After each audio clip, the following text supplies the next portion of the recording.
మహేశ్వరం నియోజకవర్గం టీఆర్ఎస్ అభ్యర్థి Sabitha Indra Reddy Jillelaguda old village లో ఇంటింటికి ప్రచారం నిర్వహించారు.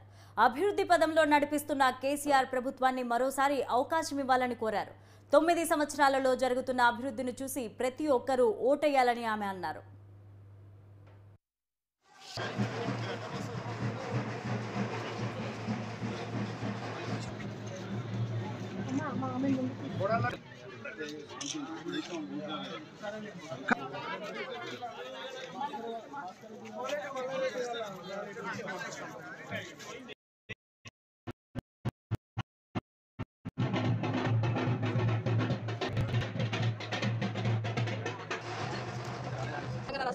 ఎన్నికల్లో గత 2 పర్యాయాలు 2014 నుండి ఇప్పటివరకు గౌరవ ముఖ్యమంత్రి కేసీఆర్ గారు తెలంగాణ రాష్ట్రానికి అందించిన సంక్షేమ అభివృద్ధి కార్యక్రమాలను దృష్టిలో పెట్టుకొని మరొకసారి కేసీఆర్ గారిని ఆశీర్వదించాలని కోరుతా ఉన్నాను.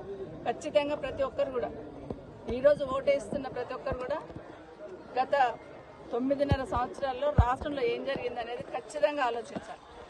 ఎందుకంటే ఆ రోజు పవర్ పరిస్థితి ఏంటంటే ఈరోజు ఎట్లా ఉంది, ఆ రోజు ఇరిగేషన్ పరిస్థితి ఎట్లా ఉండి ఇప్పుడు ఎట్లా ఉంది, రైతులు ఆ రోజు ఎట్లా ఉండేవాళ్ళు ఈరోజు రైతులు ఏ విధంగా ఉన్నారు, ఇవన్నీ కూడా గుర్తుపెట్టుకొని ఈరోజు సంక్షేమం అభివృద్ధి కార్యక్రమాల్లో రెండు జేడెద్దులాగా తీసుకెళ్తున్న కేసీఆర్ గారి నాయకత్వాన్ని బలపరుస్తూ అదేవిధంగా మహేష్ నియోజకవర్గంలో బీఆర్ఎస్ పార్టీ తరఫున పోటీ చేస్తున్న నాకు అందరూ కూడా సహకరించమని కోరుతా ఉన్నాను. గతంలో ఈ నియోజకవర్గం చేసిన అభివృద్ధి గత 4.5 సంవత్సరాల్లో మహేష్ నియోజకవర్గంలో జరిగిన అభివృద్ధిని దృష్టిలో పెట్టుకొని ఈరోజు ఈ నియోజకవర్గం ఇప్పుడిప్పుడే అభివృద్ధి చెందుతున్న నేపథ్యంలో ఇంకా బాగా అభివృద్ధి చెందాలంటే ఖచ్చితంగా కేసీఆర్ గారి నాయకత్వాన్ని బలపరచమని అందరూ కూడా బీఆర్ఎస్ పార్టీకి కారు గుర్తుకు ఓటేసి